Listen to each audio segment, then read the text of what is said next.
Si quelqu'un aspire à la gratification de sang matériel, ce sont des aveugles. On peut les appeler aveugles. S'ils font un tel karma, de telle activité, alors qu'est-ce passe-t-il? Leur esclavage au karma ne fera que s'intensifier. Nous venons de nous libérer de l'esclavage, mais nous acceptons à nouveau volontairement encore plus d'esclavage. Srila Bhaktivinoda Saraswati Thakur a dit, tout d'abord, nous devons comprendre quel est le but de notre vie, ce pourquoi nous devons lutter.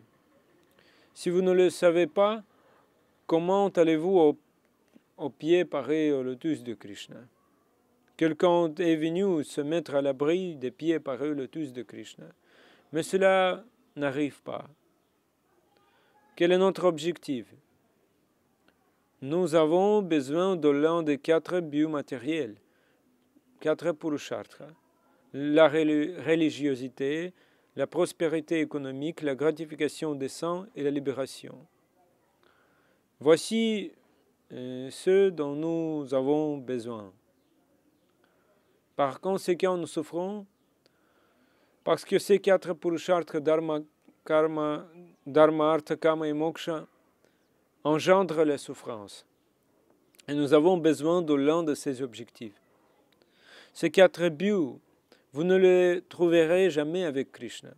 Par conséquent, vous vous éloignez de Krishna, parce que vous voulez dharma, artha, kama et moksha.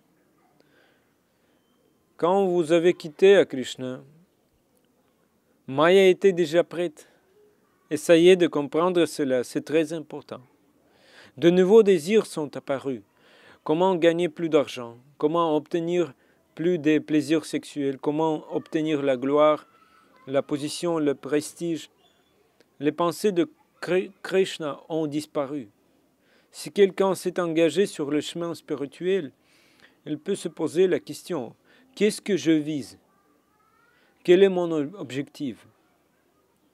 Tout d'abord, nous devons comprendre quel est le résultat du service de Krishna. Le résultat est le 5e Purushartha, Krishna Prema, l'amour de Krishna. Ces choses sont dites par les sadhus, les saints hommes. Les sadhus ne parlent de rien d'autre. Les sadhus en parleront toujours. Ils parleront encore et encore. Cela peut vous plaire ou non, mais le sadhu en parlera. Srila Bhaktivinoda Saraswati Thakur a dit, une personne aveugle ne peut pas comprendre ce qui est bien et ce qui est mal. Il a dit à ses disciples, vous êtes tous aveugles. Vous faites quelque chose pour la satisfaction de vos sens. Et vous déclarez que vous rendez service à Krishna. Il y a un dévot de Krishna, Krishna Bhakta, et un Krishna Abhakta, celui qui est dépourvu de dévotion envers Krishna. Et s'associer avec lui est une mauvaise association pour nous.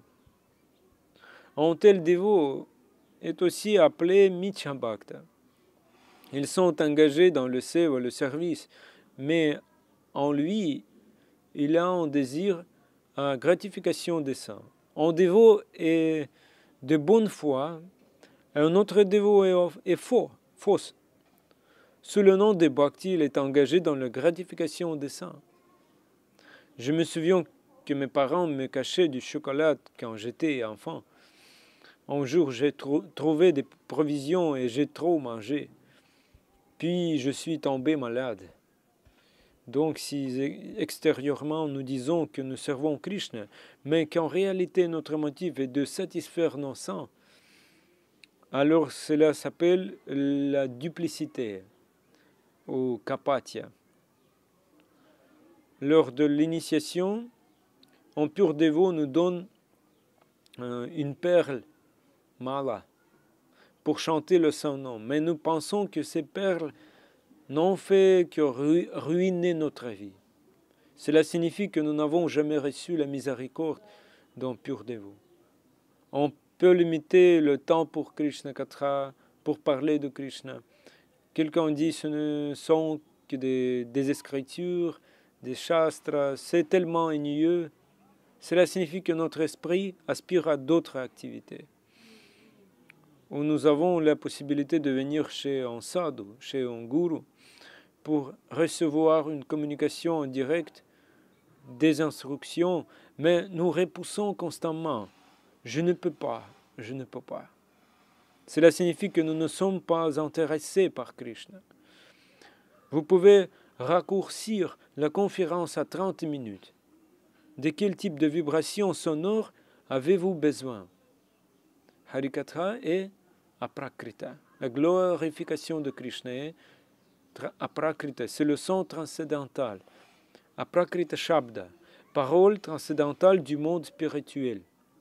Si nous essayons d'arrêter ce flot de paroles transcendantales, cela signifie que vous voulez diffuser des paroles matérielles.